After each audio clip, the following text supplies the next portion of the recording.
नमस्कार, मी ॲडव्होकेट वैशाली अतुल कोराटे। आज आपल्याला मी ॲग्रीमेंट टू सेल म्हणजे काय याबद्दल थोडक्यात कायदेशीर माहिती सांगणार आहे। आपण पूर्ण व्हिडिओ नीट बघा। ॲग्रीमेंट टू सेल म्हणजे विक्रेता आणि खरेदीदार यांच्यात भविष्यात ठराविक अटींवर सेल डीड करण्याचा अधिकार। यात मालकी हस्तांतरण होत नाही, फक्त भविष्यात विक्री करण्याचे हे वचन असते। लागू होणारे कायदे कोणते याच्यामध्ये ते बघूयात। Transfer of property act 1882 section 54 म्हणजे 54 नुसार सेल म्हणजे काय ते सांगितले आहे। ॲग्रीमेंट टू सेल म्हणजे सेल डीड नाही, म्हणजे सेल नाही। इंडियन कॉन्ट्रॅक्ट ॲक्ट 1872 नुसार सेक्शन 10 व्हॅलिड कॉन्ट्रॅक्ट वैध करारासाठी आवश्यक घटक कुठले आहेत आपण ते बघूयात। तर ऑफर, स्वीकृती, मोबदला, मुक्त संमती आणि कायदेशीर उद्देश हे सर्व त्याच्यामध्ये येत असतं आवश्यक घटकमध्ये। रजिस्ट्रेशन ॲक्ट 1908 सेक्शन 17 आणि सेक्शन 49 नुसार ॲग्रीमेंट टू सेल नोंदणीकृत असणे आवश्यक आहे, विशेषतः जेव्हा ताबा देण्याची अट असते तेव्हा। नोंदणी नसलेला करार कोर्टात पुरावा मर्यादित ठरतो, म्हणजे पुरावा म्हणून तो मर्यादित ठरतो।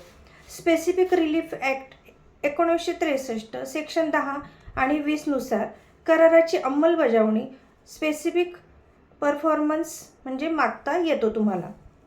ॲग्रीमेंट टू सेल नोंदणी कधी आवश्यक असते आपण ते बघूया आता।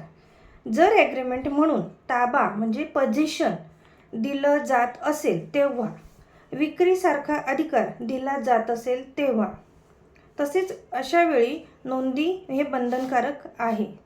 महाराष्ट्रात बहुतांश ॲग्रीमेंट टू सेल नोंदणीकृतच केली जातात। ॲग्रीमेंट टू सेल आणि सेल डीड मधील आपण फरक बघूयात, व्यवस्थित लक्ष देऊन ऐका। यात मालकी ॲग्रीमेंट टू सेलमध्ये यात मालकी होत नाही आणि सेल डीडमध्ये सेलमधील मालकी यात मालकी होते, म्हणजे सेल डीडमधील फरक यात मालकी होत असते। नोंदणी काही अटींमध्ये होते, तर सेल डीडमध्ये नोंदणी ही बंधनकारकच असते। ॲग्रीमेंट टू सेलमध्ये मुद्रांक शुल्क हे कमी असतं आणि सेल डीडमध्ये मुद्रांक शुल्क हे जास्त असतं। ॲग्रीमेंट टू सेलमध्ये अधिकार हे भविष्यात होतात आणि सेल डीडमध्ये अधिकार हे लगेच तात्काळ होतात। हे आपण दोघांमधला फरक, ॲग्रीमेंट टू सेल आणि सेल डीडमधला फरक बघितला आहे। आता त्याच्यात कोणते धोके आहेत आणि कोणती काळजी घेतली पाहिजे आपण ते बघूयात।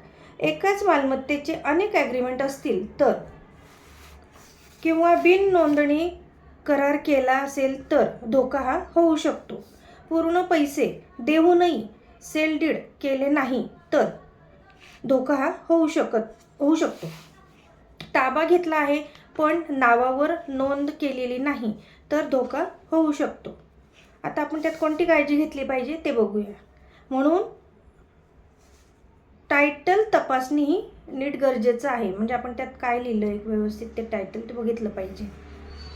दुसरं, नोंदणीकृत ॲग्रीमेंट करा, नोंदणीकृत ही ॲग्रीमेंट करा, ठराविक कालमर्यादा ठेवा। नंतर ही सगळी काळजी तुम्ही घेतली पाहिजे। करार मोडला तर काय करायचं, खरेदीदाराचे हक्क कोणते त्याच्यामध्ये आपण ते बघूया। भरपाई मागू शकता तुम्ही, नंतर ॲडव्हान्स परत मिळवू शकतात, स्पेसिफिक परफॉर्मन्स सूट दाखल करू शकता। हे सर्व तुम्ही स्पेसिफिक रिलीफ ॲक्ट 1963 नुसार करू शकता। ॲग्रीमेंट टू सेल म्हणजे भविष्यातील विक्रीचा करार आहे, त्यातून मालकी मिळत नाही। नोंदणी आणि कायदेशीर तपासणी अत्यावश्यक आहे। आपल्याला ॲग्रीमेंट टू सेल म्हणजे काय ही थोडक्यात माहिती मी सांगितलेली आहे, तरी पण आपले वकिलांचा योग्य सल्ला नक्की घ्या। आपल्याला माहिती कशी आवडली नक्की कॉमेंटमध्ये लिहून सांगा आणि बेल आयकॉनचं बटन प्रेस करा। धन्यवाद।